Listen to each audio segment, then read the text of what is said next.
Welcome to another Mental Health Monday live. Normally, I would be in my little bunker of a basement, but it was like 65 degrees today, and I felt that it was a travesty to my mental health to not go out and enjoy every second of a beautiful day because the weather's going to start to turn to crap, and you got to enjoy every little bit of sunshine that you can because it's good for your mind, it's good for your body, good for your soul. Hi, I'm Riggs. You know that. Thanks for watching today's stream. Per usual, sponsored by our friends at Hearthead Helps, mental health life coaching using positive psychology. And if you haven't checked it out, we got our merch.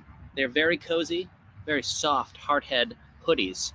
Heartheadhelps.com is the website. And a portion of all of the sales go to benefit other mental health organizations. So speaking of other mental health organizations, this week my guest is a gentleman named Rian. We're going to bring him on the screen right here. Hello, Rian. How are you, sir?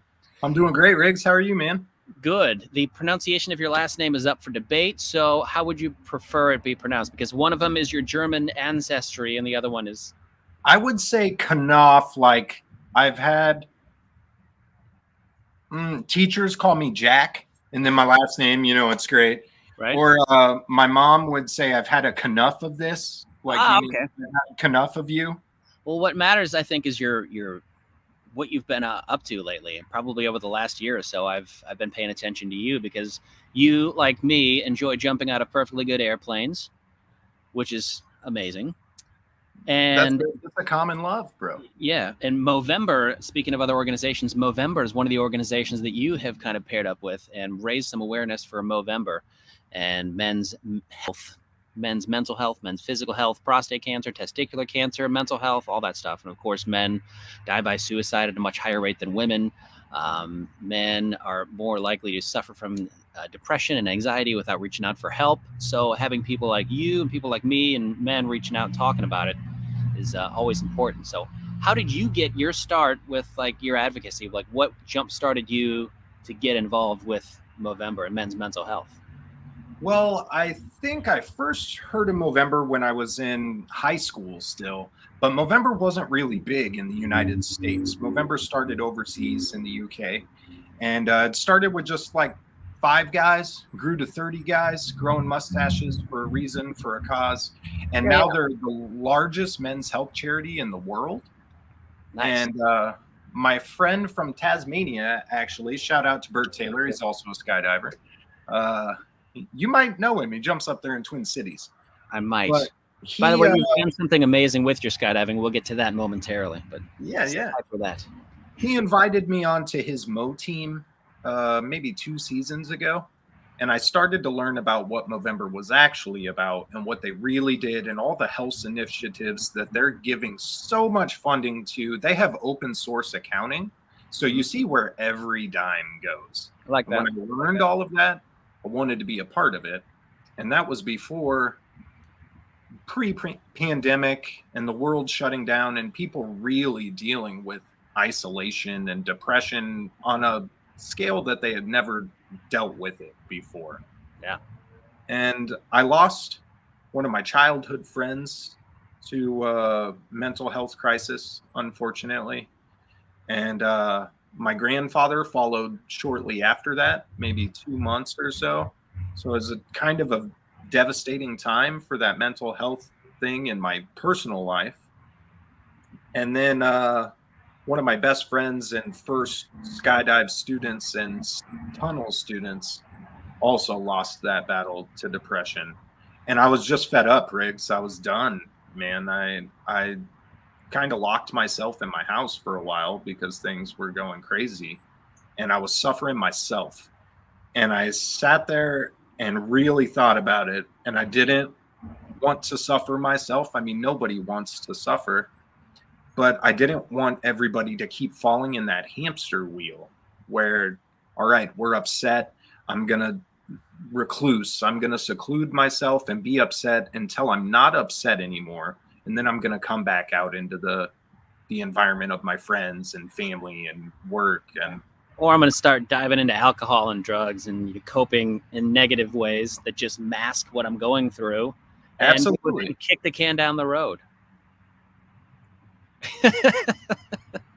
That's 100% juice, by the way. Just funny as I kicked the can down the road and you took a sip from a can. It was Yeah, absolutely. good timing, yes. But that happened, and I really I love to skydive, Riggs. You know that. Yeah. I reached out to Movember, and I just wanted to know how I could help. I was tired of putting people in the ground. It didn't matter if it was my grandfather who was 80 years old or if it was my best friend's little brother who was 18 years old. I was tired of it. And Movember reached out to me, immediately reached back out to me, and they were taken back that I wanted to work with them, being an extreme sports athlete instead of kind of some of their other more typical ambassadors or spokespeople. Yep. And it kind of took off from there. They educated me a lot. They show their true compassion. I will tell you that Movember, I've worked with a few different charities now, and Movember's crew, Movember's staff, all of their volunteers are there because they care.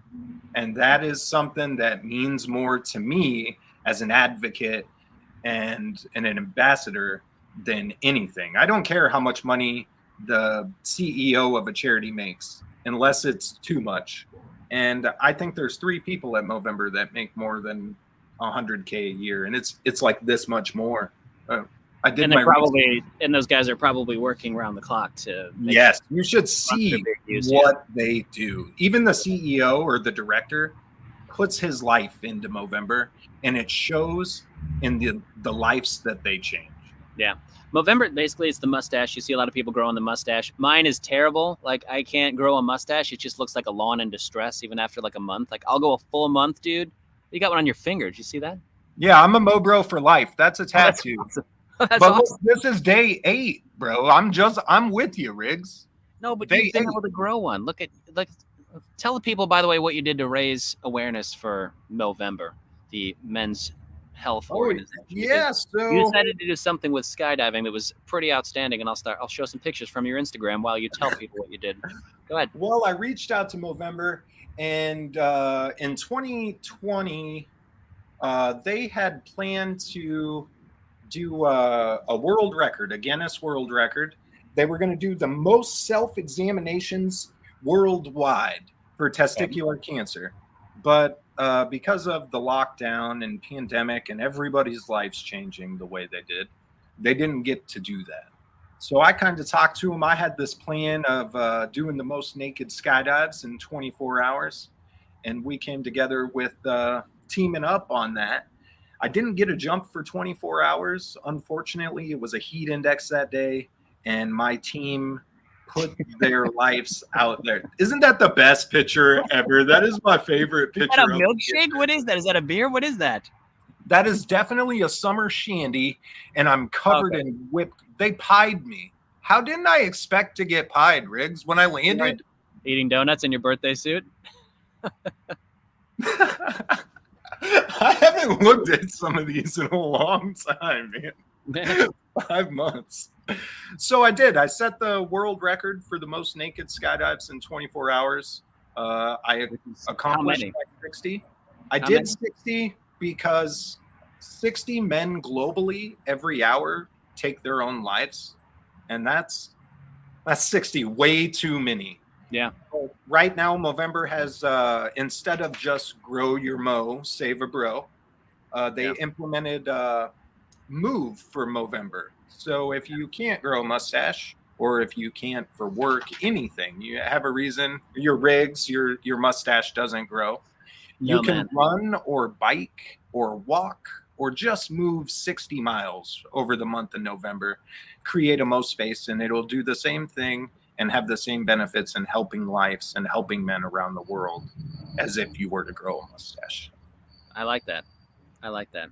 What are your future plans to work with Movember? Because I know you've kind of been talking with them quite a bit moving forward. Are you going to try to top your naked world record? I am. Are you really? Yeah. So you want to be a part of it? We're going to do the world's largest naked formation over New York City. And we're landing on barges in the Hudson because you can't land on Manhattan. No. I don't have the can. I can't fly my parachute well enough to land on a barge. I mean, it's like a football field. You do need a pro. You do need a pro, though. Yes, you do need a pro rating. In skydiving, you get what's called a pro rating. Once you advance to like past a D license, a pro rating allows you to do like what the Denver Broncos team does. They have a group of skydivers, or they have players for the Green Bay Packers. They have skydivers at the Green Bay Packers game. They will jump in and they'll land in the actual stadium. But you have to have a rating, and they have to know that you can land your parachute in a certain area. Like there's some guys that I know that can land their parachute on a paper plate. I can land in the backyard, but I'm not going to land on the plate. You have to be able to land on the plate. What's that? It's close enough. Yeah, it's close enough, I guess you could say. So, obviously, suicide has touched us both. I've lost my uncle to suicide, and that's kind of where I found my voice. That's where I started talking about it, because I was like, if I'm going to be on a platform like this, where I have Facebook people, I have Instagram people, I have a radio station that I can use my platform for, that's what I want to use my voice for. How else do you want to use your voice? Well, I'm working with Movember a ton. I'm actually going down tomorrow. I'm talking with their universities' ambassadors. Again, I'm going to talk to a lot of colleges across the country and how they're coming together to mow their own way, like I did, because it wasn't Movember, as many people pointed out to me as I raised the money for Movember in June. I was mowing my own way. I came up with an event that really could help men's health, men's mental health, and all of those things. And I put it into action. And I hope that I can help some of the kids at the universities come up with some new off-the-wall ideas, because mine wasn't very traditional. No, not at all. How do you have some conversations, like in our group of people, like of skydivers? Do you have a lot of mental health discussions about? Because I think, for me personally, skydiving is like my self-care. That gets me. I'm able to unplug. It's the only thing you can do in life where you're truly 100% in the moment. Is on a skydive. I can't explain it unless you actually do it, because you literally cannot worry about anything else, past or present. You are focused on, past or future, you're focused on the present, 100% in the moment. Best therapy money can buy. Yeah, absolutely. But do you have conversations about like your emotions with your buddies that you jump with, or just men in your life in general? Have Absolutely. You been more of those open conversations? I probably try to be more annoying about it than most people, because you and I both know more than the average bear, maybe, that starting those conversations is what can prevent suicide from happening. I mean, those conversations mean something to people, whether they say it or not. And you can tell when your buddy's not doing great, but you can also not tell when your buddy's not doing great. Sure. So if you just make it a habit to be like, hey man, what's going on with you? How are you feeling? Or if you know something about your friend, they're dealing with something in life, even if it seems minimal, it could still be stressing them out. They could be worried. Bring it up and have a conversation. It's that simple. If you care about somebody, talking to them shouldn't be a super chore. And it can be. We all know personalities, and especially in skydiving, some personalities are difficult to handle or navigate. But if you care about them, you will. And I've seen it too many times when I was holding my friend's mom at the funeral, and she's crying, and everybody's saying that they wish that this and they wish that that. Guys, let's stop wishing. All we got to do is start right now having those conversations and just being in contact with the people we care about. The world has changed so much over the last year that some people are isolated and they don't even know in their own brains that they're isolated. We got to work to come out of that. Yeah. It's fascinating how just talking about something can make you feel so much better. I've been working a lot. Yeah, I've been doing some volunteer work with the crisis text line. I'm not sure if you're familiar. Yes.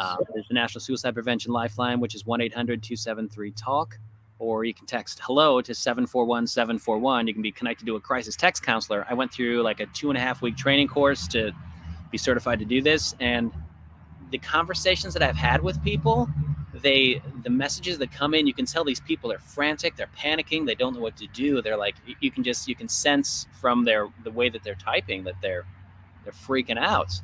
But just opening up, like having a conversation, a back and forth dialogue, you can just feel like the balloon just deflate of all the pressure. Absolutely. I can just hear the mood change and just in their words alone. And I can only imagine what an actual conversation would feel like if you're in that kind of crisis moment, you know? Those crisis moments are what it comes down to, Riggs. I mean, statistically, excuse me, 4 out of 5 men are, or 4 out of 5 suicides are by men. That's like 78% in the United States. That's crazy. But if you're a statistic person and you look at statistics, that crisis moment is 97% of the cause of statistics. That means there are only 3% of suicides that actually plan out their suicide and then do it in a way that maybe we couldn't prevent them. Yeah. That's 97% that we have the chance to intervene. Yeah. And if you got a dude or a girlfriend or a boyfriend or really anybody that you feel like might be thinking about that, don't be afraid to ask him about it. I've preached about this before on this podcast and this stream, is like asking somebody about suicide. Like, as a crisis text counselor, I've been trained to ask that question directly. Are you thinking about suicide? I want to make sure you're safe, because then that forces people to confront it and answer the question. So don't be afraid to ask those tough questions. Speaking of questions, we had somebody that asked us a question. We're not professionals, by the way, but Taylor has a question. Taylor says, with someone that has ADHD and problems with committing to things long-term and the follow-through, how can I get better with that? With long-term and follow-through. What I would say, Taylor, what's worked with me is following through, as somebody that's scattered and has a lot of stuff going on between a radio show and a podcast and a small business, is writing down things that you need to get done somewhere on your phone or on a pad of paper or anything. Write down just something you have to do, even if it's small, like brush my teeth, go to the post office, make an Amazon order for something, or cook breakfast, anything. Do something and commit to it and cross it off a list. It feels so good to complete something, and seeing it on a piece of paper and crossing it out, you're like, oh my God, look at that. Look at all these things I've accomplished. And you look at it at the end of the day and you see this list of things that you've accomplished.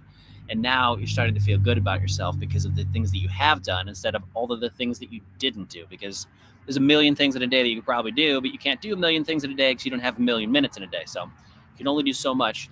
Don't put so much pressure on yourself, and keep track of it. What do you think? I mean, how do you deal with stuff? I was gonna, as soon as I read the question, I was gonna say similar things. Is that start small. If you have that problem with committing long term and following through, then start yourself with smaller tasks and get those smaller tasks completed. Even if there's something that's, hey, this project might take me 2 days. This project might take me a week. I have to dedicate this much time each time. Don't give yourself that huge project. Start with something small. And realistic goals. You're not going to be able to accomplish some things in a week, and that's okay. That's okay. Everybody moves at their own pace. Give yourself a little bit of grace. I remember that on purpose. You're welcome. I'm here all night. Well, Ryan, I look forward to seeing the things that you're going to be doing with the Movember Foundation. It's going on all the way through November. I think Mental Health Month is November, but I've also seen that it's June. But I mean, it should be mental health. When I set the world record, it was Men's Health Week, and that was June 16th. But then I've seen, it's the internet, Riggs. Every day we wake up and it's a new national day, bro. Yeah. We can't follow that. It's impossible. So I'm speaking on a podcast with JJ and Hope at Florida Tech on Wednesday. They started a podcast all based on mental health and Movember. And it's going to be a lot of fun to talk to Florida Tech down there. So I wanted to say hi to those guys. Look forward to speaking to you. Heck yeah, brother. Well, I look forward to someday jumping out of a plane with you, because we are both skydiving brothers. So blue skies. I'm going to come see you. Let's freeze in Milwaukee. Okay. I don't mind jumping in the cold. You can always layer up. Exactly. I'll jump naked just for giggles.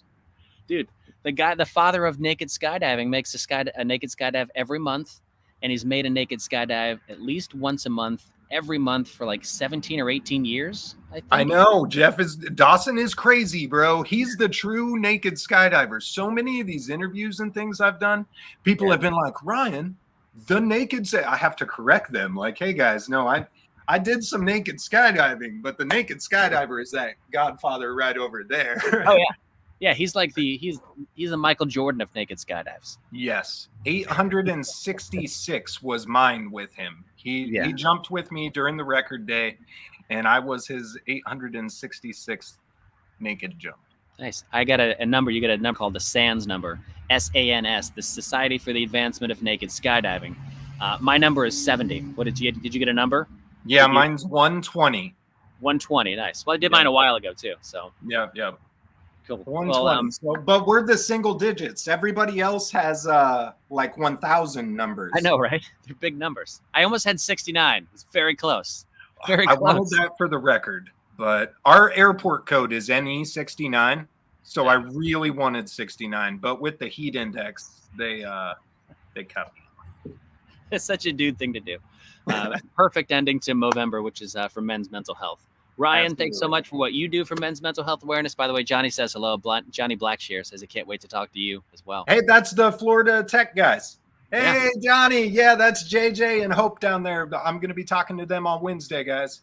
Plus, he says, P.S. I believe November is Men's Health Month, while the week of June is Men's Mental Health Week. So it should be men's, women's, black people, brown people, Asian people, everybody's mental health month, like all the time, like every day. So let's be healthy, guys. Help your friends out. Riggs, thank you for having me, man. This was great. Of course, man. It was good to speak to you. Everybody be kind to your mind. Have a great day, and we'll talk to you next time. All right.